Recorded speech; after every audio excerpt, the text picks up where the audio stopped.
हे मेरे गुरुदेव मेरी नाव के पतवार तुम। हे मेरे गुरुदेव मेरी नाव के पतवार तुम। थाम लो या छोड़ दो अब एक ही आधार तुम।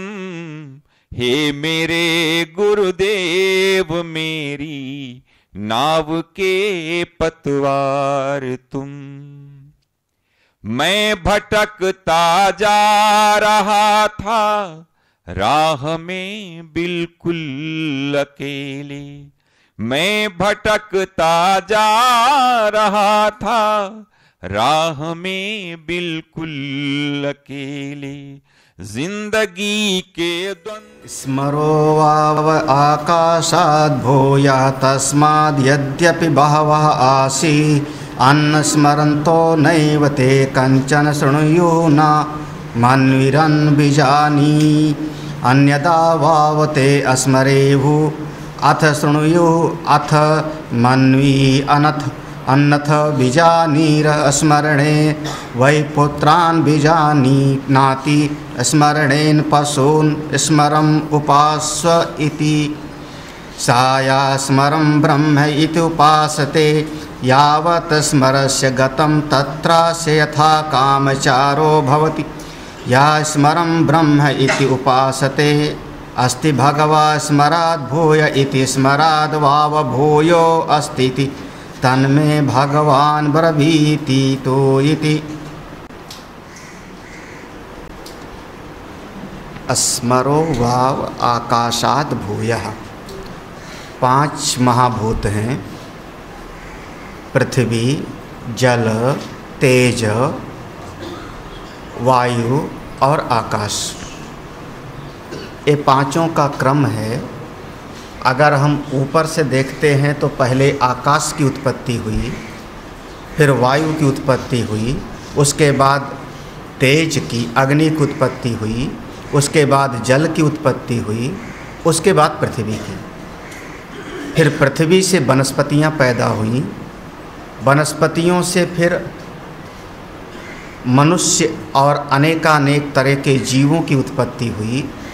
फिर जीवों से कर्म की उत्पत्ति हुई, कर्म से फिर लोक की उत्पत्ति हुई, क्योंकि कर्म फल को भोगने के लिए लोक की ज़रूरत है, लोक की उत्पत्ति हुई। और इस प्रकार से एक सृष्टि का अनवरत कर्म चक्र पर चल पड़ता है। अब अगर नीचे से हमको ऊपर चढ़ना है, जैसे ऊपर से हम नीचे की तरफ देखें तो हम अगर नीचे हैं तो ऊपर की तरफ चलना है तो हमारा जीवन अन्न से चलता है। अन्न पृथ्वी से उत्पन्न हुआ, पृथ्वी का कारण हमारा जल है, जल से श्रेष्ठ तेज है, तेज से श्रेष्ठ वायु, वायु से श्रेष्ठ आकाश, और आकाश से भी श्रेष्ठ हमारे भीतर की जो स्मृति है, स्मरण, वो है स्मरणम अंतःकरण धर्मः।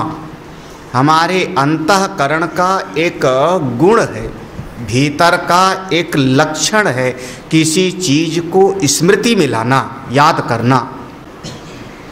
ये पांचों महाभूत जितने भी दिखाई पड़ते हैं, इस पर बहुत बड़ा शास्त्रार्थ हुआ, बहुत बड़ा शास्त्रार्थ हुआ।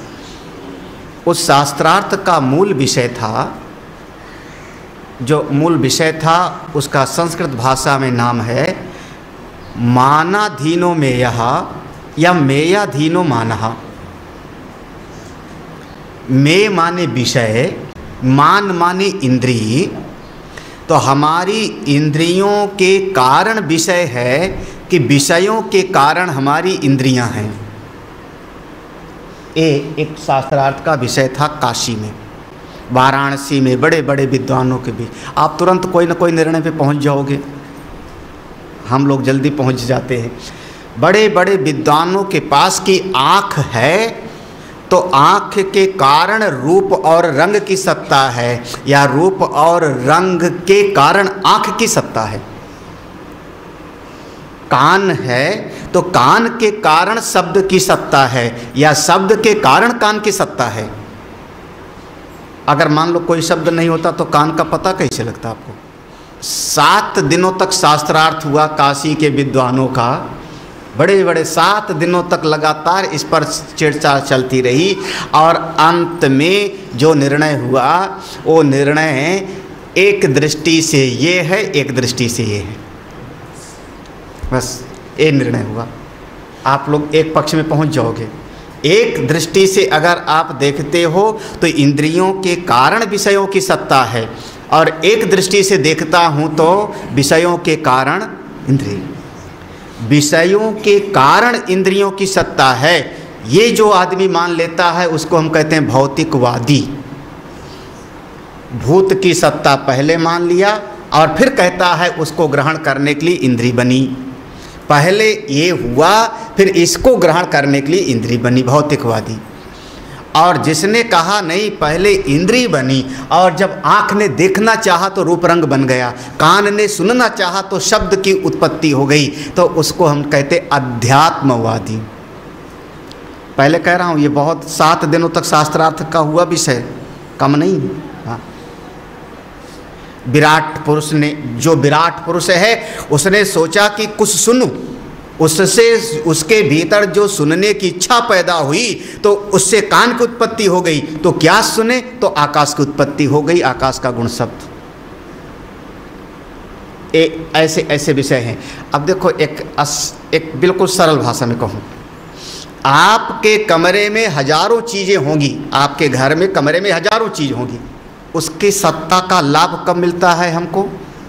जब हमारी स्मृति में आए चीज़। तो हमारी यादाश्त में कितनी बार ऐसा होगा कि घर में अलमारी में कोई चीज़ रख के आप भूल गए और महीने भर के बाद देखा तो सड़ गया हुआ है, हुआ होगा लगभग। हाँ, सभी के घर में होता होगा। हाँ, था, रखा था, मैं ही खरीद के लाया, पैसा मैंने खर्चा किया, इसका उपयोग करेंगे, बच्चों को खिलाएंगे, रखा, उसके बाद स्मृति से गायब हो गया। तो जो चीज़ हमने बिल्कुल शुद्ध बहुत कीमती चीज़ रखी थी, जब 15 दिन के बाद हमारी स्मृति में आया, अरे अरे अमुक चीज़ रखी थी, जाके खोल के देखा तो जो चीज़ आप रखे थे वो तो गायब हो गई, अब तो सड़ा हुआ है वहाँ पर। उसका रूप बदल गया, उसका रंग बदल गया, उसका गुण बदल गया, उसका धर्म बदल गया। जो चीज़ आपने रखा था वही चीज़ अब वहाँ पर नहीं है, वो चीज़ नहीं है। आप क्या कहोगे? सड़ गया, ध्यान नहीं रहा, यही कहोगे। तो हमारी स्मृति के कारण वस्तु की सत्ता है। इसी बात को भगवान भाष्यकार इस श्रुति के माध्यम से सिद्ध करते हैं। सारे जगत में जितनी चीज़ है, अब फिर कहूँ, पंखे की सत्ता पहले होती है कि याद आता है कि पंखा चलाना चाहिए तब होती है? भाई अगर आप कहो नहीं पंखा तो हमेशा ही रहता है, मैं कहूँगा भौतिकवादी हो। और अगर आपने कहा यथा दृष्टि तथा सृष्टि, जब हमारी दृष्टि में आता है तब सृष्टि की सत्ता होती है। अब हमको होश आया पंखा चलावें, तब हमको पंखा दिखाई पड़ा, वो तो पहले से था, तो मेरे आने के पहले काहे नहीं चला रखा था? क्या हुआ? समझ में आ रहा है कि नहीं बात कुछ? हाँ, उस समय होश नहीं था, बहुत सारी चीज़। हाँ, अरे कितनी बार लोग जो है, मैं आपको सही कहूँ, कितनी बार ऐसी होती है कि आरती की थाली लेके आ जाते हैं, आरती की थाली लेके तैयार, माचिस गायब। ये हमने बहुत देखा है। अब माचिस ढूंढने में 5 मिनट लग जाता है। हम कहते हैं जब तुमने रोली रखा, चंदन रखा, पुष्प सब रखा, तो वो आरती दीपक जलाओगे कैसे? होश नहीं था उस समय? बोले क्या करें, उस समय तो है हमारी स्मृति में, याद नहीं था, याद नहीं था। स्मृति पहले होती है, इसलिए सबसे श्रेष्ठ हमारी स्मृति है। इसको हमारे कई महापुरुषों ने सूरत कहा, सूरत कहा। हमारे सिख धर्म में बहुत जोर दिया गया, सुमिरन कहा, स्मरण का ही नाम है, स्मृति में लाओ। आज मैं अपनी आत्मा को भूला हुआ हूँ, आज मैं अपने ब्रह्म स्वरूप को भूला हुआ हूँ, अपने भगवान को भूला हुआ हूँ, वो स्मृति में तो हमें जब हमारी स्मृति में आएंगे तब वो आपका भला करेंगे, हमारे हृदय को साफ करेंगे, हमारे हृदय में आनंद सुख का निधान करेंगे। सब ठीक है, लेकिन आप उनको स्मृति में तो लाओ। जो स्मृति में लाता है उसका भला करते हैं, नहीं तो वो सबके, वो तो हैं, वो तो सबके लिए दृष्टा हैं, साक्षी हैं। अस प्रभु हृदय अछत अविकारी, वो परमात्मा तो हैं, लेकिन हम तो भूले हुए हैं, दुखी हैं, रो रहे हैं, हाय हाय। सच्चिदानंद ब्रह्म भीतर, और हम शोक कर रहे हैं। क्यों? क्योंकि उसकी स्मृति नहीं है, उसको याद हम नहीं कर रहे हैं, भूल गए। याद करो। इसलिए स्मरण की महिमा है बहुत ज़्यादा है। कह रहे हैं कि बहावा, यद्यपि बहावा आसी, बहुत सारी चीज है, ना स्मरण तो उसका स्मरण नहीं करते। मंत्र में देखते जाना, यद्यपि बहावा आसी, बहुत सारी चीजें हैं, ना स्मरण, स्मरण नहीं करते हो। नहीं होती कंचन, तो आप कुछ सुनते नहीं हो, कुछ मनन नहीं करते हो, ना भी जानियत, कुछ जानते नहीं हो। यदा वावते स्मरेहु, जब आप स्मरण करने लगते हो तब हाँ, मैंने तुम्हारी बात सुन लिया, मैंने तुम्हारी बात पर विचार कर लिया, मैंने तुम्हारे बात पर मनन चिंतन कर लिया। अरे यहाँ तक कि बेटा भी बैठा हो तो पहले बेटा सामने आता है कि पहले स्मृति आती है? अब विचार करते जाओ, पहले से पहले स्मृति आई कि पहले बेटा? मैं कमरे में बैठा हूँ, दरवाज़ा खुला, दरवाजे से कोई आया, अब स्मृति आई कि वो व्यक्ति आया पहले? आप उत्तर पे जल्दी पहुँच गए। मैंने क्या कहा, इतना देर का मेरा पापड़ बेकार गया। मैंने कहा इसी बात पर तो 7 दिन शास्त्रार्थ हुए बड़े बड़े विद्वानों के बीच में, हाँ, और आप एक चुटकी बजाते निर्णय पे पहुँच गए कि दोनों अन्योन सापेक्ष हैं। ये शब्द तो मैंने प्रयोग नहीं किया, आधा घंटा से मैं इस पर बोल रहा हूँ, ये सापेक्ष, अन्योन सापेक्ष शब्द मैंने प्रयोग नहीं किया अभी तक। आप पहुँच गए फट से, मतलब वो सारे विद्वानों से आप एक कदम आगे हो। जय हो आपकी। बोलिए करुणेश जी महाराज की। मैंने पहले समझाया था कि जल्दी पहुँचने की जल्दी मत मचाना। हाँ भाई, बिजली पहले चमकी कि प्रकाश हुआ? बिजली चमकी तो प्रकाश हुआ कि प्रकाश हुआ तो बिजली चमकी? पहुंच जाओ, अन्योन्य सापेक्ष है। हाँ, क्यों सब इतनी पहुंचने की जल्दी क्या है? मनन करो, चिंतन करो, गहराई से चिंतन करने की बात है। नहीं तो फिर दृष्टि सृष्टिवाद को कैसे सिद्ध करोगे आप? बेटा पहले आया तब मैंने जाना सृष्टि दृष्टिवाद। पहले बेटा इस पुत्र स्मृति में आया, फिर वो उसको देखा ये दृष्टि सृष्टिवाद। यही तो फिर दृष्टि रेव सृष्टि क्या हुआ? दृष्टि सृष्टिवाद तो 2 नंबर का सत्य है, हाँ? सृष्टि दृष्टिवाद तो 3 नंबर का सत्य है। तो तुम क्यों पहुंच गए दृष्टि सृष्टिवाद में? दृष्टि रेव सृष्टि वो क्या होगा? फिर क्या जो बेटा अंदर कमरे में आया वो उसका जन्म हुआ है? जन्म हुआ है? न कश्चित, रट लो या तो लिख देना कमेंट्री में, न कश्चित जायते जीवा। ये आप लोगों के लिए नहीं है, इन्होंने बोला इसलिए उनके, ये हमारा 2 लोगों का संवाद है। न कश्चित जायते जीवा न संभवो अस्य विद्यते न निरोधो न चोत्पत्ति। पैदा कहाँ हुआ वो? सापेक्ष क्यों बोल? सापेक्ष बोलने का मतलब है कि आपने उसकी सत्ता को स्वीकार किया। सापेक्ष बोलने का मतलब सत्ता को स्वीकार करना हुआ ना। तो फिर आप इस कारिका को बताओ, न कश्चित जायते जीवा, और जब आपने उसकी सत्ता को स्वीकार कर लिया तो आप द्वैत में चले गए, भोगो दुख। नहीं समझ में आया ना आप लोगों को? भगवान भला करें, घबराओ मत, समझ में आएगा। घबराओ मत, हाँ, चिंता मत करो। लेकिन यहाँ कहते हैं पुत्रान भी जानाति स्मरणे। आपकी स्मृति में सब आता है तब कुछ देखते हो। स्मृति सा यह स्मरम ब्रह्म, जो इस स्मृति को, अरे आपकी यादाश्त ही सब कुछ है यार। हाँ? यादाश्त चली जाए, इस शास्त्र को शास्त्र नहीं समझ पाओगे। पिता को पिता नहीं, माता को माता नहीं। हो सकता है मैं पत्थर मार दूं अपनी माँ को, पागल लोग कहेंगे। ये सब इसी का खेल है। हाँ? हमारी याद में है कि ये दादाजी हैं तो मैंने उनका चरण स्पर्श किया, याद ही तो आता है। ट्रेन में बैठे हैं, याद आया, स्मृति में आया कि सामने वाला शत्रु है, बचने की कोशिश करूंगा। और महाराज स्मृति में जरा सा आ जाए, सामने वाला लगता है ठग है जो ट्रेन पे सामने बैठा है, भले वो बहुत बढ़िया आदमी होवे, पूरे मोहल्ले में पूजा जाता होवे वो, हाँ, पूरी दुनिया में उसकी सेवा होती हो, आपके चित्त में बैठ जाए ये ठग हो गई। आजकल कोई भरोसा नहीं, आपकी सारी यात्रा ना जो है नरक जैसा हो जाए तो बताना। आपको दुख देने वाला उस सामने का व्यक्ति नहीं, बल्कि आपकी स्मृति में जो शत्रु का भाव बैठ गया, ठग का भाव बैठ गया, वो आपके इस पूरे यात्रा को दुख देगा। तो स्मृति, हाँ, स्मृति सब कुछ तो वही है। आप किस चीज़ की याद करते हैं? अच्छी चीज़ की याद आती है कि खराब?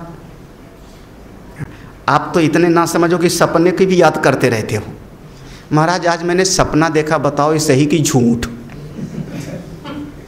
हे राम, सारी कहानी हो गई और पूछा कि बताओ राम जी की सीता कौन थी? है पूरी रामायण। इतना सुनने के बाद आज मैंने सपना देखा, स्वामी जी बताइए ये सपना क्यों दिखाई पड़ा? सपने का विचार कर रहे हो आप, जबकि सपना टूट गया, झूठा हो गया। कितने सारे ना समझ लोग, एक पंचांग में लिखा होता है सपन फल विचार, देखते होंगे ना, आज ये सपना देखा तो इसका ये फल होगा, ये सपना देखा तो ये फल होगा। वो जो झूठा है, जगती गायब, ना वहाँ पर हाथी था, ना घोड़ा था, ना वहाँ पर जंगल था, ना मैं था, सब का झूठ। मैं तो खा पी के सोया था, जो वहाँ सपने में भीख मांग रहा था वो सब झूठा था। लेकिन जगने के बाद आज हमने ऐसा सपना देखा, इसका फल क्या हो गया? पक्का समझो ना समझ है वो। आप लोग करते तो नहीं? पहले मैं भी करता था जब समझ में हाँ क्या, हाँ पंडित लोग करते हैं, पंडित लोगों को तो आज ये सपना, अरे नहीं स्वामी जी आपको नहीं पता, ब्रह्म मुहूर्त में सपना देखा था। हाँ सवेरे सवेरे सपना देखा था, इसलिए सवेरे वाला तो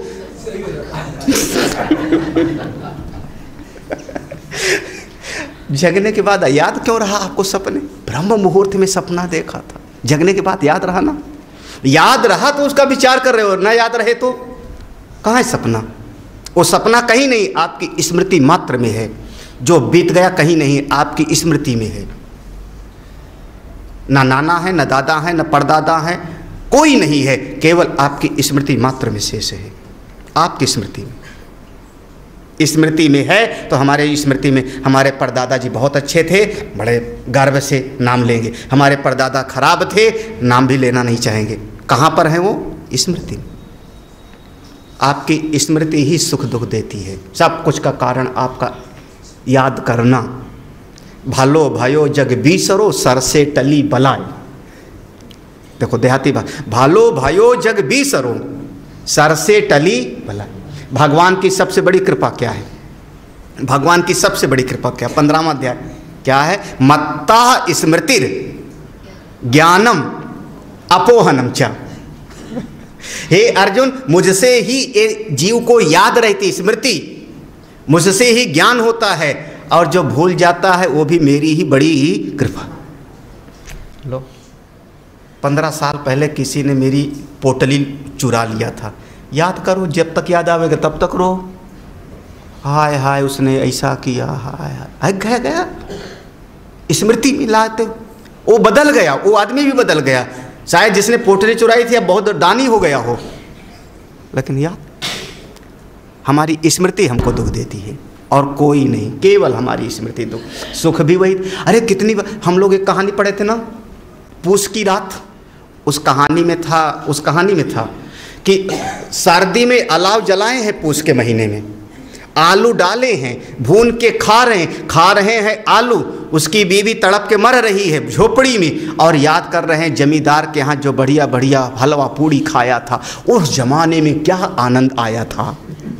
आज तो तेरे सामने आलू रखा है, पढ़ लेना, मुंशी प्रेमचंद की कहानी थी, पूस की रात। याद कर रहा है उस जमींदार के यहाँ न्योता खाता तब खाया था। क्या है? सब तुम्हारा स्मृति अच्छी लगाओ। अगर लाने है तो भगवान की स्मृति लाओ। यह एक बार अष्टावक्र महाराज जनक जी से बात कर रहे थे। जनक जी ने कहा ज्ञान कैसे होवेगा? अष्टावक्र महाराज कहते हैं सर्व विस्मरणात् रीति, हे जनक जब तक सब भूल नहीं जाएगा तब तक ज्ञानी होवेगा नहीं। तो चौंक पड़े जनक, सब भूल जाऊं महाराज? बोले हाँ, सर्व विस्मरणात्, जब तक सब नहीं भूल जावेगा। अहंकार याद करने से तो होता है। अहंकार किसका है? मैंने इतना किया, मैंने उसके लिए इतना किया, मैंने इसका अहंकार। अभिमान किसका है? मेरे पास ये चीज़ है, मेरे पास वो चीज़ है, मेरे पास वो चीज़ है। आपके पास गाड़ी है, कार है, सब बहुत के सबके पास है गाड़ी, मोटरसाइकिल। अभिमान लाओ, बड़ा अभिमान। चलने को क्या? खटारा बस। कैसे गए थे आज? आपको जो मिल रहा है आज, अभिमान बनाए रखो। मिला क्या है आपको? बोले बस स्मृति, सब भूल जाओ, जितना बढ़ भूल जाओ। हाँ, साय अगर स्मरण ही करना है तो किसका? सा यह स्मरम ब्रह्म इति उपासते। ये स्मृति सबसे बड़ी चीज। हाँ, इतना याद रखना, आप धन नहीं भूल जाओगे कहाँ पर जमा किया है, किस बैंक में। आप संसार की चीजें नहीं भूल जाते हो, वो सब आपकी स्मृति में रहेगा। क्या भूल गए? गीता का श्लोक, सत्संग की बात, ये भूल गए। उल्टा हो रहा है। जो हमको स्मृति में रखना चाहिए वो तो गया भूल, और जिसको याद रखने से कोई फायदा नहीं उसको हम सजाए संवारे बैठे। रोज सुबह शाम पासबुक उठा उठा के देखते रहो। वो स्मृति में ताजा स्मृति, या जो ऐसा विचार करता है इस स्मृति को, ये सबसे श्रेष्ठ है। क्योंकि जब हम स्मरण करते तभी होता है। तो जो ऐसा उपासना करता है तत्र अस्य यथा कामचारो भवति, तो स्मृति का लोक जहाँ तक जाता है वहाँ तक पहुँच सकता है। इसलिए तुम स्मृति की ही उपासना करो, अपनी यादाश्त को अच्छा बनाओ, श्रेष्ठ के साथ सत्गुणी चीज़ को रखो, यही उपासना है। स्मृति में बढ़िया बढ़िया चीज़ रखो, याद आवे तो मन खुश हो जावे। एक दवाई होती है स्टेराइड, स्टेराइड ही कहते हैं शायद, हाँ स्टेराइड, क्या बढ़िया दवाई होती है। खा लो तो दवाई खिलाओ, स्टेराइड, बढ़िया, गुड फीलिंग, ठीक हो गया, ओ बढ़िया। हाँ। बीमारी ठीक नहीं हुई। बीमारी ठीक नहीं हुई। बीमारी तो प्रकृति के अनुसार शरीर अपने आप ठीक करेगा, 2 दिन 10 दिन 15 दिन में, यही कैसे होगा उसका? गुड फीलिंग, बढ़िया, हाँ ठीक हो रहा हूँ। स्टेरॉइड खिलाया, शाम को डॉक्टर आया राउंड पर, कैसा लग रहा है? अरे बहुत अच्छा डॉक्टर साहब, ठीक हो गया। डॉक्टर भी खुश, मैं भी खुश। और डॉक्टर जान रहा है बीमारी नहीं ठीक हो रही, बीमारी तो अपने आप हफ्ते के भर के बाद में, ये वायरल है ना, 1 हफ्ते के बाद ही जावेगी। वो ऐसे जो है ना, स्मृति में कम से कम स्मृति में अच्छी चीज रखो, गुड फीलिंग, बढ़िया बहुत बढ़िया, बढ़िया बढ़िया। दुख वाली चीज को याद करो, रो, ये कोई समझदारी की बात थोड़े है, बढ़िया। महाराज इस स्मृति से भी कोई अच्छी चीज है क्या श्रेष्ठ? बोले हाँ, इससे भी श्रेष्ठ है, बिल्कुल स्मृति से भी श्रेष्ठ चीज है। क्यों? क्या चीज? बोले स्मृति में हम क्यों किसी चीज को रखते हैं? अपनी यादाश्त में किसका याद रखते हैं? जिससे कोई आशा होती है उसका, जिससे कोई आशा होती है। देखो, आशा वाव स्मराद भूयस्य सेधो वै स्मरो मंत्रान धीते कर्माणि कुरुते पुत्राश्च पशुश्चेच्छत इमं च लोकम अमुं चेच्छत आसाम उपास्व इति। साया आसाम ब्रह्म इति उपासते आसायास्य सर्वे कामा समृद्धियन्ते मोघा यास्य शिशो भवन्ति यावद आसाया गतं तत्रास्य यथा कामचारो भवति। या आसाम ब्रह्म इति उपासते अस्ति भगवा आसाया भूय इत्य आसाया वाव भूयो अस्ति इति तन्मे भगवान ब्रवीति इति। आशा वाव स्मराद भूयः। हे देवर्षि नारद, सनत कुमार भगवान कहते हैं, हे देवर्षि नारद, स्मृति से श्रेष्ठ आशा है। इतनी देर के बाद आशा आया। क्यों ऐसा है? कहते हैं वही स्मरो मंत्रान अधीते, क्योंकि किसी न किसी आशा के कारण ही हम मंत्रों का पाठ याद करते हैं।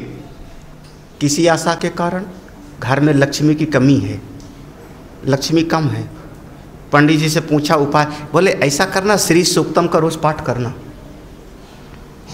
अब मंत्रान दीते, मैंने वेद उठाया और श्री सूक्तम का पाठ गुरु जी से सीखना शुरू कर दिया।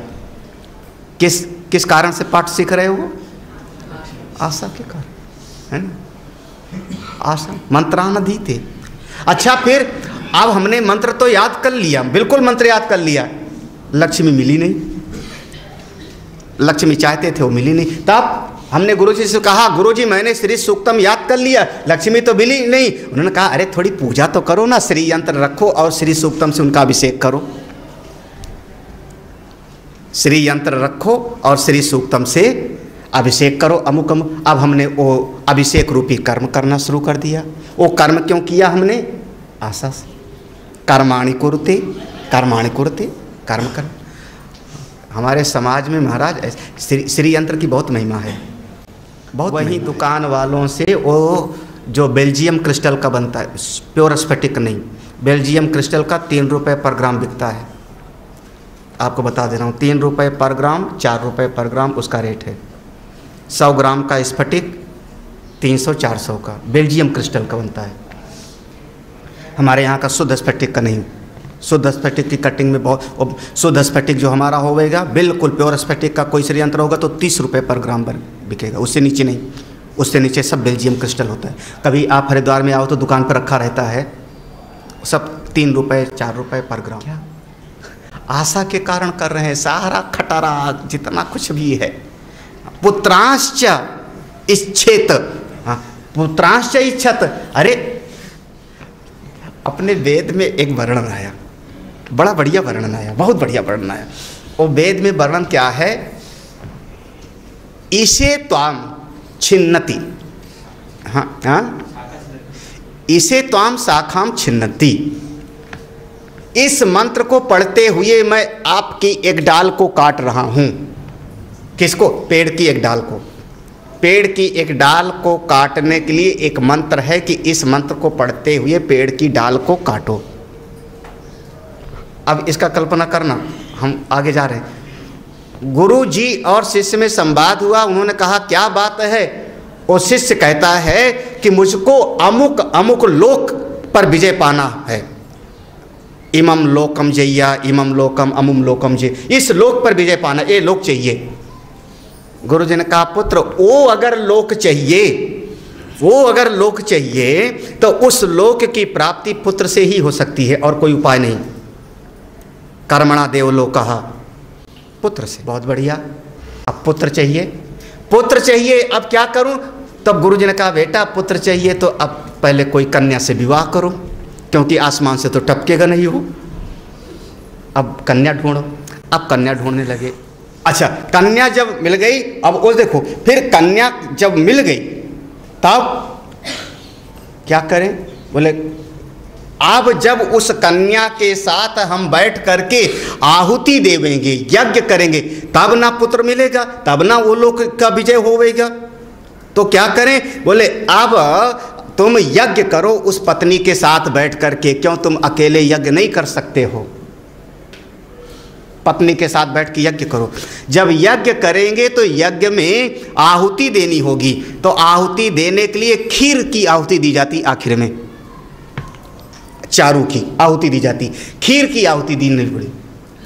तो गुरुजी फिर बोले, खीर वो गाय के दूध का ही होना चाहिए। बहुत बढ़िया। अब क्या करूं? गाय पाला एक, क्योंकि खीर चाहिए तो गाय पाला। जब गाय पाला तो अब गाय की सेवा करेंगे, गर्भवती होगी, गाय का बछड़ा होएगा, तो तब गाय का जो बछड़ा होएगा, गाय के दूध पर गाय के बछड़े का पूरा हक है। और अगर आपने गाय के बछड़े का हिस्सा छोड़ करके दूध निकाल लिया और यज्ञ करोगे तो आपका यज्ञ सफल ही नहीं होगा, क्योंकि आपने दूसरे का हिस्सा चोरी किया, मारा है। तो क्या करूं महाराज? बोले ऐसा है कि आप ऐसे गाय के बछड़े को खींच के उधर मत बांधो। तो गाय का बछड़ा जब गाय के थन में मुंह लगावे, गाय के थन में मुंह लगा हुए, और जब गाय के थनों में दूध आ जावे तो एक पलास का पत्ता लो, डंडा ढाक का पलास का, जिससे चोट ना लगे, उसमें पत्ता लगाओ, उससे गाय के बछड़े के मुंह पर और ऐसे ऐसे धीरे धीरे हटाओ, हट जा, थोड़ा दूध मैं लूँ क्योंकि हमको खीर बनानी है, फिर खीर बनाएंगे तो आहुति देंगे, तो आहुति देंगे तो अच्छा, अब पलास का पत्ता कहाँ से जाए मिलेगा? बोले जंगल में जाओ काट लाओ। बोले अगर ऐसे पलास का डंडा काट लाया तो किसी के अंग को काटोगे तो दर्द होगा ना, तुम्हारा यज्ञ कैसे सफल होगा? कोई भी पेड़ का एक अंग काटोगे तो उससे यज्ञ नहीं होगा। अब क्या करूं महाराज? बोले एक दिन पहले जाओ पलास के पेड़ के पास में रोली चंदन रख करके उसको न्योता दो, आपकी एक शाखा को कल मैं काट के ले जाऊंगा। क्यों महाराज? बोले उस शाखा से मैं गाय के बछड़े का मुख हटाऊंगा, फिर गाय दूध देगी, उससे खीर बनाऊंगा, खीर से फिर यज्ञ करूंगा, हमको पत्नी मिलेगी, फिर उससे बेटा होगा, तो मैं अमुक लोक जइया। अब एक दिन निमंत्रण दे के आए रात को, सवेरे अब कुल्हाड़ी लो। भाई निमंत्रण दिया ना, अब चोरी नहीं होगी, आपने बताया पेड़ को, सवेरे कुल्हाड़ी लो, उसको इसी प्रकार से कंधे पे रखो, जब पेड़ के पास जाओ पलास के तो उसको प्रणाम करके और ये वाला मंत्र पढ़ते हुए उसकी डाल को काटो, इसे त्वाम शाखाम छिन्नति। अब देखो वेद का इतना सा मंत्र है कि इस मंत्र को पढ़ते हुए पलास का डंडा काटो, और इसके मूल में इतना लिंक है, हाँ ये पूरा का पूरा लिंक है कहाँ से कहाँ तक। तो वो जितना कर्म कर रहा है किस लिए? पुत्रांश्च पशुश्च इच्छत, कोई ना कोई आशा से, तो हर कर्म में कोई ना कोई आशा जुड़ी हुई है, बिना आशा के आप लोग कोई काम नहीं करते हो। सब कुछ आपकी स्मृति से श्रेष्ठ आशा हो गई। हाँ कई बार लिखा होता है ट्रकों के पीछे कह लो आशा ही जीवन है, आशा ही जीवन, बनाए रखो आशा। हाँ ठीक हो जाएगा, घबराओ मत, कल ठीक हो जाए। अरे आज आंधी आई है, आज तूफान, कल ठीक हो जाएगा। जीवन में आज संघर्ष है, हमेशा ऐसे थोड़े रहेगा। जब नीके दिन आवेंगे बनतन लगी हैं दे। हाँ धैर्य रखो, आशा रखो, आशा रखो, आशा रखो। हाँ आशा दुख का कारण, सुख का कारण ही नहीं। हम इस पर विचार नहीं करें कि उससे दुख होता है। आशा के कारण ही हम कर्म करते हैं, आशा के कारण ही हमारा जीवन है। एक आशा ही तो है कि आपकी फ्लाइट सही समय पर उड़ेगी, तभी तो 2 महीने पहले टिकट कराया है कि नहीं? हाँ ना उड़ती तो आशा ही है, हम 2 महीने पहले टिकट करा के रखते हैं, और क्या, आशा ही तो है ना। आशा के कारण आपका कर्म हो रहा है, आशा के कारण आप जीवन जी रहे हो। अरे हाँ ये दुख का कारण है, सुख का कारण वो अलग विषय है। हाँ लेकिन आशा के कारण तो आप बैठे हुए हो। हाँ आशा के, एक किसी डॉक्टर के पास में जाता हूँ, डॉक्टर साहब में उसको तकलीफ है, एक मन में आशा है कि इसके इलाज से मैं ठीक हो जाऊँगा, नहीं तो मैं क्यों जाऊँगा उस डॉक्टर के पास। एक विद्यालय में जा कर के मैं पढ़ने के लिए जाता हूँ इस भाव से कि इस विद्यालय से अगर पढ़ लूँगा तो बढ़िया नौकरी लग जाएगी, यहाँ का प्लेसमेंट जो क्या है 100% है, इस आशा से तो आप गए। एक बच्चा शादी करने जाता है क्या, एक आशा से तो जाता है कि हमारी पत्नी आएगी तो मैं बहुत सुखी हो जाऊँ, आशा के कारण। इस जगत में सब कुछ आशा ही। पुत्रांश्च पशुश्च इच्छत इमं च लोकम अमुम च इच्छत, इस लोक अमुक लोक। इसलिए महाराज आशा कितने से श्रेष्ठ हो गया। इसलिए महाराज आशा, इसलिए क्या करो, आसाम उपास्य, आज्ञा है आसाम उपास्य, आशा का ध्यान रखो, आशा की उपासना। भाई लिखा यही है, देखो आसाम उपास्य, आशा की उपासना करो। आगे देखो किस भाव से, भाव क्या हो, सा या आसाम ब्रह्म इति उपासते। सा या आसाम ब्रह्म इति, उनको ब्रह्म बुद्धि से उपासना करो। आशा, चित्त में जो हमारी आशा है वो जीवन को एक शक्ति देती है, एक बल देता है आशा। बहुत बल देता है। भगवान पर आशा बनाए रखो, शास्त्र पर आशा बनाए रखो, संत पर आशा, बहुत बल देता है। कभी भी निषेधात्मक बातों में बच जाओ। निराशा कोई बहुत बढ़िया चीज़ नहीं है, निराशा कोई बहुत अच्छी चीज़ नहीं। निराशा को हम कहीं पर सम्मान नहीं है। निर्वेद का सम्मान है, विरति का सम्मान है, विरति, निर्वेद, वैराग्य, उसका सम्मान है, लेकिन निराशा शब्द का कहीं सम्मान, कहीं पर भी। निराशा माने टूटा हुआ मन, बहुत अच्छी। अरे कोई बात नहीं, आगे बढ़ेंगे। कई बार देखो सुनाई पड़ता है कि कोई बच्चा फेल हो गया तो जाके मर जाओगे कब। बहुत बार दिखाई पड़ता। अरे मर क्यों जाओ, ये भगवान का दिया हुआ इतना बढ़िया जीवन है, फेल हो गया नहीं पढ़ता मैं। अच्छा, साया आसाम ब्रह्म, कभी निराश मत हो। क्या आशा ब्रह्म इति उपासते, कभी मन में निराशा मत आने दो। प्रभु की कृपा है, बिल्कुल है। निराशा मत होना। सब टूट जाए, सब चला जावे, सब मर जावे, सब खत्म हो जाए, फिर भी कोई चिंता की बात नहीं, कोई चिंता। प्रभु साथ में, क्या बिगड़ा भी, मैं जिंदा तो हूँ, मैं जिंदा तो हूँ, स्वस्थ तो हूँ। अरे पाँव खराब हो गया, आँख तो ठीक ठाक है, आँख से दिखाई नहीं पड़ता, कान तो बढ़िया है, कान से मैं सत्संग तो सुन लूँगा। आशा को बनाए रखो, बिल्कुल यही आशा की उपासना है, यही आशा। एक संत तो ऐसे थे कि उन्होंने अपनी आँख को फोड़ लिया, उनका बड़ा नाम हुआ हमारे भक्ति के संप्रदाय में, भक्ति के संप्रदाय में बिल्लो मंगल नाम था। सूरदास तो दूसरे रहे। हाँ, बिल्लो मंगल ने अपनी आँख को फोड़ लिया। भगवान, ये आँख संसार को देखती है, दुनिया को देखती है, मैं तो भगवान को देखूंगा।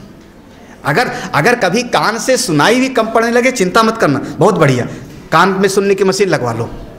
और उसका बहुत प्यारा सा फायदा है सुनने की मशीन लगाने का। जब सत्संग सुनना हो तो मशीन लगा लो, और जब किसी की निंदा बुराई होने लगे तो मशीन बाहर कर दो।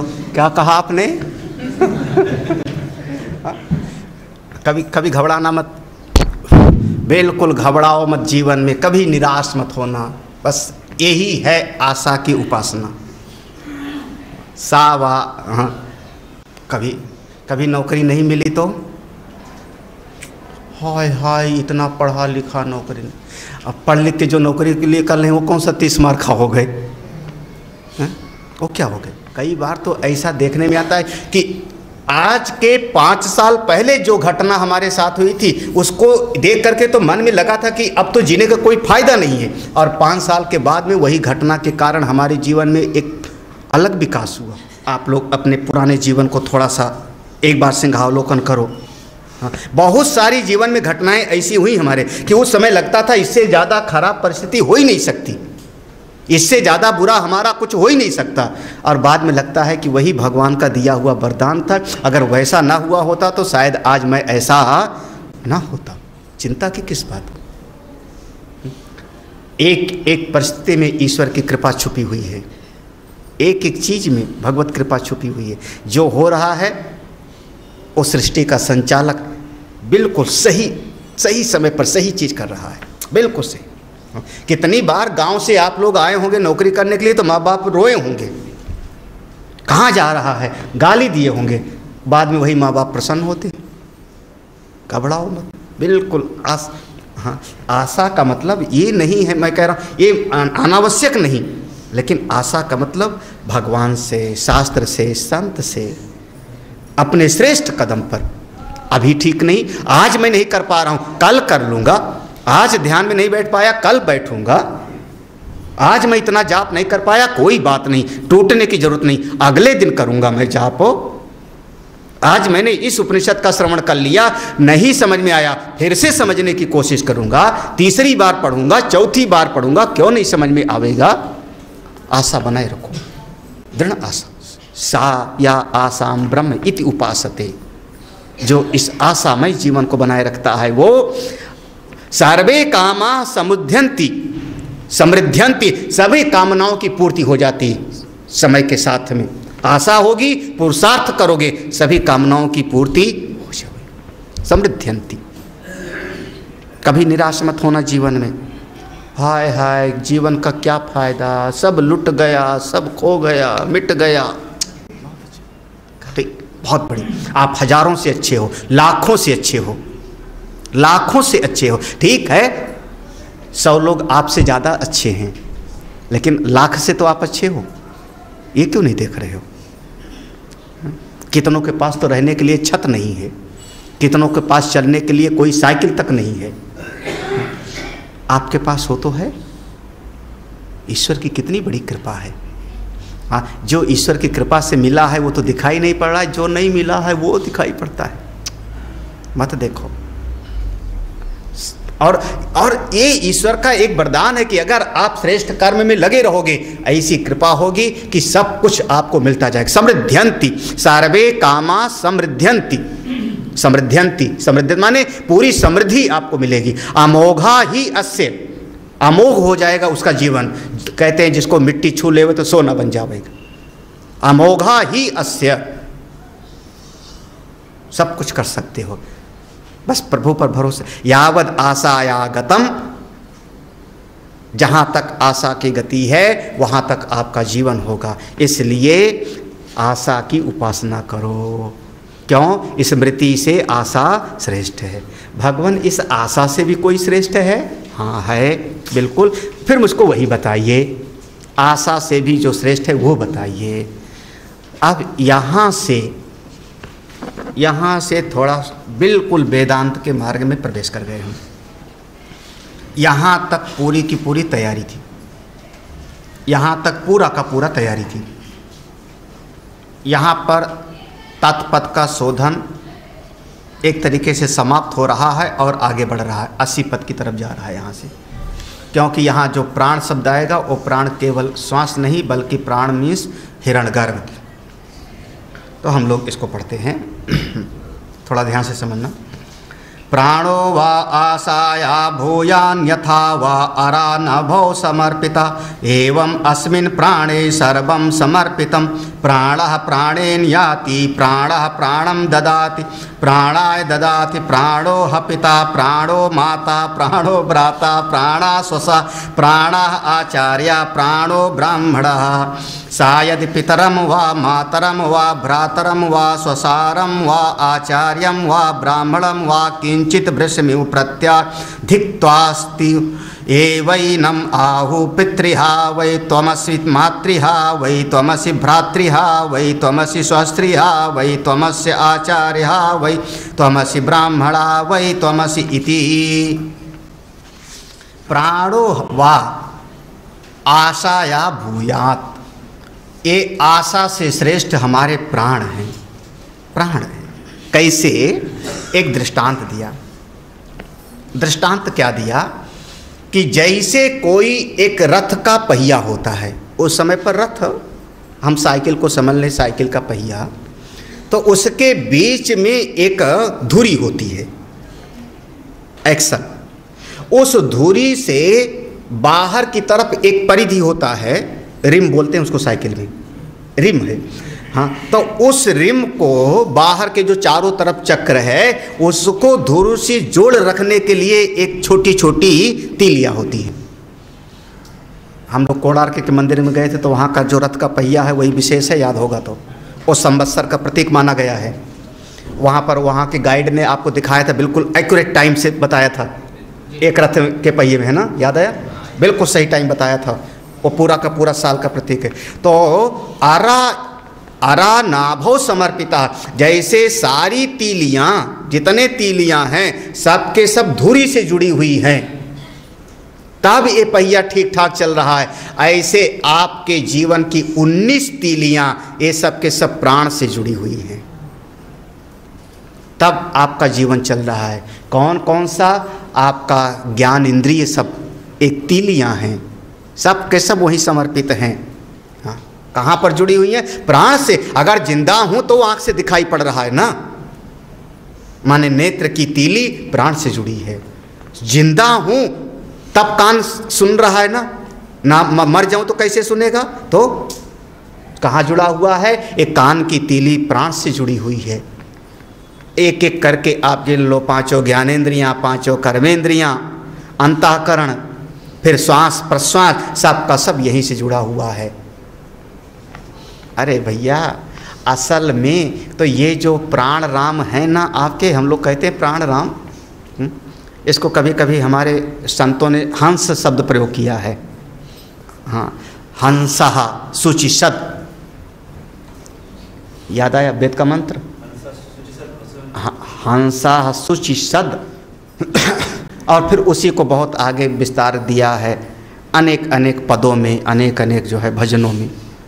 ये प्राण ही सब कुछ है। हाँ, सब कुछ प्राण में समर्पित है। मैं हूँ तो कितनी कितनी भगवान की कृपा है। ये हाड़ मास का शरीर श्वास लेता है, हाड़ मास का शरीर श्वास लेता है। जब से होश संभाला तब से आखिरी समय तक एक प्राण चलता रहेगा। आँख कभी काम करेगी, कभी नहीं काम करेगा, कान कभी काम करेगा, कभी नहीं करेगा, हाथ पांव कभी काम करेगा, कभी नहीं करेगा, लेकिन प्राण चाहे आप सो, चाहे जागो, चाहे दौड़ो, चाहे बैठो, हमेशा चलता रहता है। हाँ, कैसा है प्राणो, वाह, ये प्राण श्रेष्ठ है महाराज, ये सबसे ज़्यादा जीवन श्रेष्ठ है, सब कुछ इसमें समर्पित है। एवं अस्मिन् प्राणे सर्वम समर्पितम, प्राणा प्राणेन याति प्राणः। इसके पहले दृष्टांत जो आया था प्राणोपासना वाला, याद है? नहीं याद है? एक बार हमारी इंद्रियों में लड़ाई हो गई।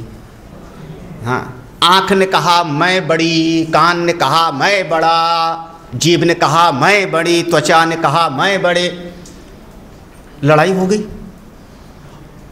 और इतनी लड़ाई हो गई कि कोई निर्णय नहीं निकल पाया। कोई बात नहीं, कान को गुस्सा आया, उसने कहा तुम लोग मेरा पूजा सम्मान नहीं करते हो, मैं जा रहा हूं। लोगों ने कहा जाओ। कान राम चले गए। 1 महीना 2 महीना बीता, 1 संवत्सर तक कान था नहीं। कान लौट आया। लौट आया तो उसने पूछा औरों से, जो और थे आँख वगैरह सब उनके साथी लोग, तुम लोग कैसे जिंदा रहे? मैं तो चला गया, तुम मरे नहीं। तो भीतर से सबने कहा अरे जैसे कोई बहरा काम करता है वैसे मैंने कर लिया। कान ने कहा फिर जब मेरे जाने से आपका कोई गाड़ी रुकी नहीं तो मैं वापस आ जाता हूँ। कान वापस आ गया, कान वापस आ गया। अब उसके बाद फिर अब आँख ने कहा मैं बड़ा हूं, मेरे कारण सब दिखाई पड़ता है। किसी ने कहा चुप रहो, उसने कहा मैं जा रहा हूं। आंख चली गई सालों बाद। उसके बाद फिर जीभ गई, स्वाद लेने की इंद्री वो गई, कुछ नहीं, फिर आ गया। एक एक करके सब गए और लौट लौट। जब सब आ गए, आखिर में जो चुपचाप था उसने भीतर से प्राण राम ने कहा तुम सबकी हो गई, अब हम चलते हैं। अब हम चलते हैं। जब प्राण ने कहा हम निकलते हैं, तो जैसे प्राण ने निकलने का प्रयास किया, ये सारी जितनी इंद्रियां थी उनको भी अपना अपना समेटना पड़ा। भाई कोई राजा चला जावे तो प्रजा बेचारी, मंत्री संतरी क्या करेंगे? हाँ, राजा चला जावे, सारे मंत्री संतरी अपना सामान। तो वो जब प्राण सब ने कहा अरे अब तो आपके बगैर मैं रह नहीं सकता, आपके बगैर मैं रह नहीं सकता, नहीं रह पाऊंगा, नहीं रह पाऊंगा। प्राण ने कहा फिर, बोले सब देवता मिलकर के स्तुति गान करते हैं वहाँ पर उन महिमा का, हे प्राण राम आप सबसे अच्छे हो, हम सबके स्वामी हो, आप मत जाओ, क्योंकि आप रहते हो तो हमारी इज्जत होती है, आपके जाने के बाद हमारी कोई इज्जत नहीं। सबसे श्रेष्ठ कौन? प्राण। वही भूल गए हम। अरे मैं जिंदा हूँ, कितनी बड़ी बात है। एक प्रभु का कितना बड़ा वरदान है, मैं जीवित हूँ। लोग ना समझ ऐसे हैं जो आत्महत्या करते हैं। आत्महत्यारों से बढ़ करके और कोई पाप नहीं है। काहे के लिए? किस बात का? कोई चीज़ चाहता नहीं मिली, ना मिले।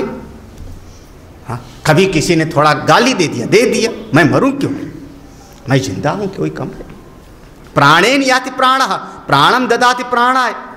हाँ, ये प्राण ही प्राण की तरफ ले जाता है, प्राण ही प्राण को देता है। सब पूरा का पूरा यहाँ बहुत बढ़िया भाष्य है, पढ़ने लायक। अरे और क्या कहें, प्राणो ही पिता, प्राणो माता।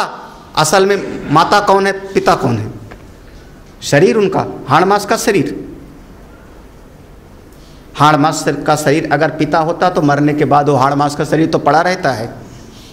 सेवा करो, फिर पांव दबाओ। वास्तव में तो मेरी माता कौन? वो प्राण राम है, क्योंकि मेरी माँ के भीतर प्राण चल रहे थे, तब तो उन्होंने अन्न खाया, तब तो उनके गर्भ में मैं आया। मेरे पिता के प्राण थे, तब हमने उनके सेवा किया। जिस समय प्राण निकल गए उस समय कौन माता कौन पिता? उस समय हम कहते लाश है। फिर आप क्या कहते हो? हमारे पिताजी चले गए, घर पे हमारे पिताजी का शरीर रखा हुआ है, परिवार के लोग रो रहे हैं, मोहल्ला भर का इकट्ठा है, आदमी कहेगा कि आप पिताजी हमारे चले गए। समझ रहे होंगे कुछ बात?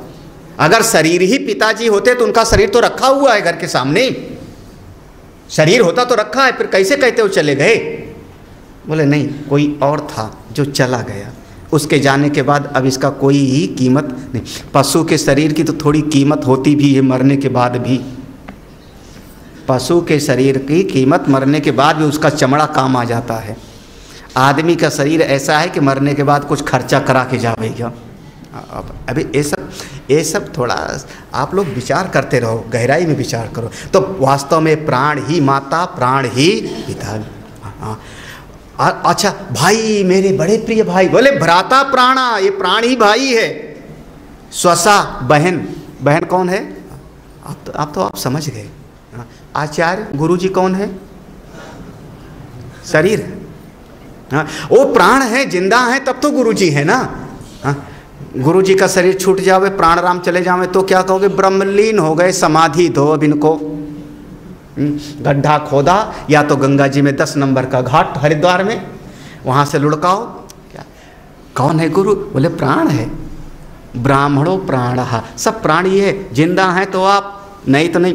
आगे देखो अगला मंत्र क्या कहते? सा यदि पितरम वा मातरम वा भ्रातरम वा सुसारम वा आचार्यम वा ब्राह्मणम वा किंचित भृशमी, माता को, पिता को, भाई को, बहन को, आचार्य को, किंचित भृशमियु, कुछ गलत बोल देवे, उल्टा सीधा बोल देवे तो लोग क्या कहेंगे? धिक्त्वा, धिक्कार है तुझको,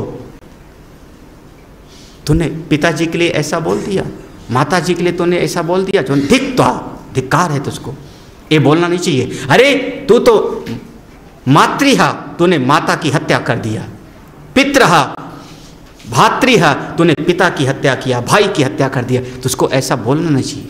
वो कहते हैं ना कि किसी को अपमान कर देना ही उसकी ही वृत्ति, जैसे कि किया था उसका अश्वत्थामा का, याद करो, अश्वत्थामा का मणि निकाला, सर मुड़ा दिया, ब्राह्मण का, ब्रह्म बंधुर न हन्तव्यः, ब्राह्मण की हत्या नहीं की जाती, लेकिन उनका अपमान कर देना ही उनकी हत्या है।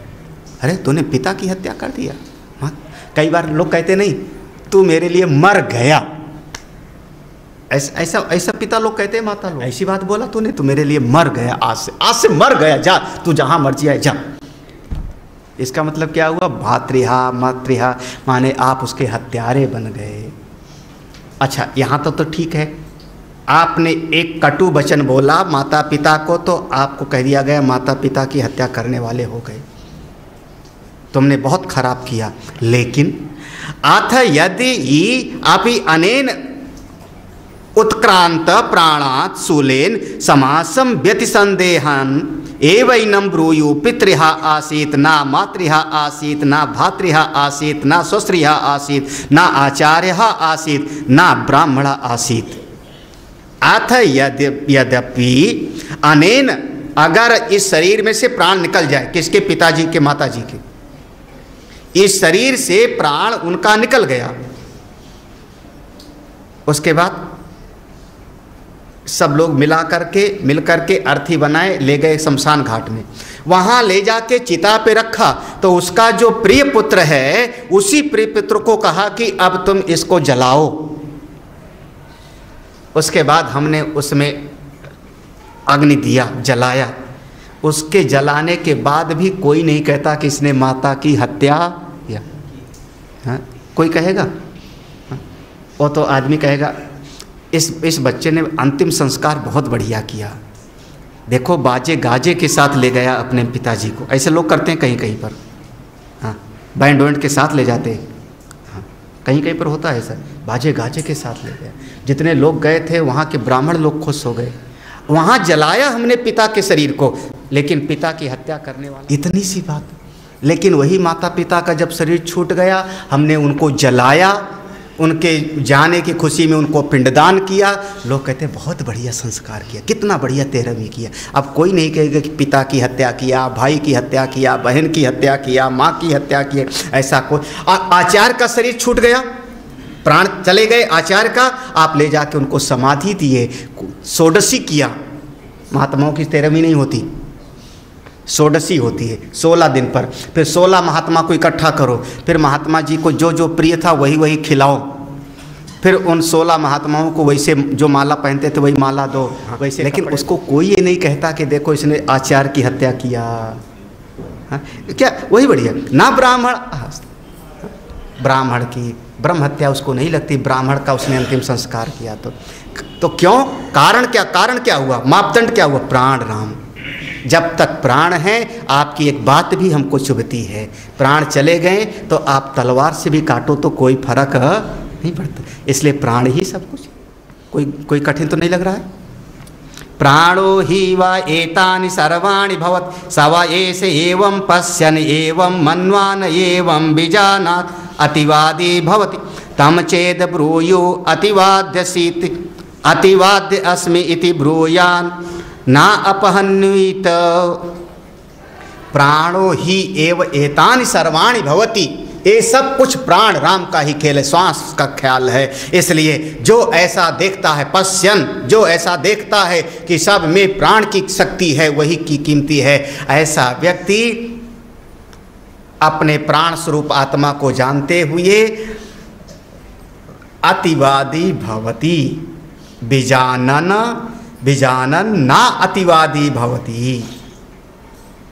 अब इसके 2 प्रकार से अर्थ निकाला है भगवान भास्कर ने। मन्वान एव बीजानन अतिवादी भवति, कहीं कहीं पर इसको कहा बीजानन ना अतिवादी भवति, दोनों तरीके से। तो बीजानन अतिवादी भवति, अतिवादी माने फिर उसको किसी से भय नहीं रहता, अपने अनुभव के बल पर वो कुछ जो बोलता है। उसको लोग कहते हैं तुम बहुत ज़्यादा बोलते हो, वाचाल हो, लेकिन फिर भी उसका अपने अनुभव का बल है, मैंने ऐसा अनुभव किया है, मेरी आत्मा ऐसी है, वो सबके बीच में बोलता है। अतिवादी भवति। अगर कोई कहे ए तू बहुत ज़्यादा बोलता है, वो कह सकता है हाँ बोल रहा हूँ, क्योंकि मैं आत्मा की बात कर रहा हूँ, बिल्कुल बोल रहा हूँ, 2 घंटे से तो लगातार मैं बोल ही रहा हूँ। अतिवादी भवति, उसको कोई डर नहीं है। चेद ब्रूयु अतिवादी आसीत, वो कहता अतिवादी अस्मि, बिल्कुल हूँ अतिवादी, है नहीं, क्योंकि मैं सत्य का अनुभव कर चुका हूँ, मैं इस परमात्मा स्वरूप का अनुभव कर चुका हूँ, ये मेरा अपना आत्मा है। इसलिए प्राण ही सब कुछ है, इस प्राण को ही समझो। जो प्राण को जान लेता है, प्राण ही आत्मा है, वो अतिवादी नहीं होता। लेकिन अगर अतिवादी हो भी जाए तो उसमें कोई दोष नहीं होता, क्योंकि वो उसके पास अनुभव का बल है। इसके बाद देवर्षि नारद ने पूछा ही नहीं, महाराज प्राण से भी श्रेष्ठ कुछ है? आप 2 दिन से यही सुन रहे थे ना, 3 दिन से। हाँ, सब कुछ नाम है, तो नाम से श्रेष्ठ क्या है? वाणी, वाणी से श्रेष्ठ मन, मन से श्रेष्ठ बल, बल से हाँ संकल्प, संकल्प से श्रेष्ठ चित्त, चित्त से श्रेष्ठ ध्यान, ध्यान से श्रेष्ठ ज्ञान, विज्ञान, विज्ञान से श्रेष्ठ बल, बल से श्रेष्ठ। अरे आप लोगों को तो बहुत याद है, हाँ आपकी स्मृति तो बहुत अच्छी। बल से श्रेष्ठ अन्न, अन्न से श्रेष्ठ जल, जल से श्रेष्ठ तेज, तेज से श्रेष्ठ वायु से श्रेष्ठ आकाश, आकाश से श्रेष्ठ स्मृति, स्मृति से श्रेष्ठ आशा, आशा से श्रेष्ठ प्राण से श्रेष्ठ क्या? ना अतिवादी भवती। आगे मत पूछो, अगर आप ऐसे पूछना शुरू कर दोगे तो किसी दिन पूछोगे कि भगवान के बाप कौन? ना अतिवादी भवती, ऐसी बात मत पूछो। यहाँ पर आपका ये जो क्रम चल रहा था, इससे श्रेष्ठ कौन, इससे श्रेष्ठ कौन, यहाँ पर समाप्त हो गया प्राण पर। अब इसके बाद फिर यहाँ से अब श्रुति भगवती उपदेश देना शुरू करती हैं। 80 पद का शोधन हो रहा है अब यहाँ से, यहाँ पर मतलब तत्पद का हो गया पूरा है, प्राणस्य हिरण्य गर्भा, तो यहाँ पर पहुँच गए, यहाँ पर समाप्त। तत्पद का शोधन, तुम पद का, अब 80 पद शुरू हो जाता है। तो हम लोग आगे कल से विचार करते हैं। थोड़ा सा गंभीर होगा, बहुत समझदारी पूर्वक बैठना।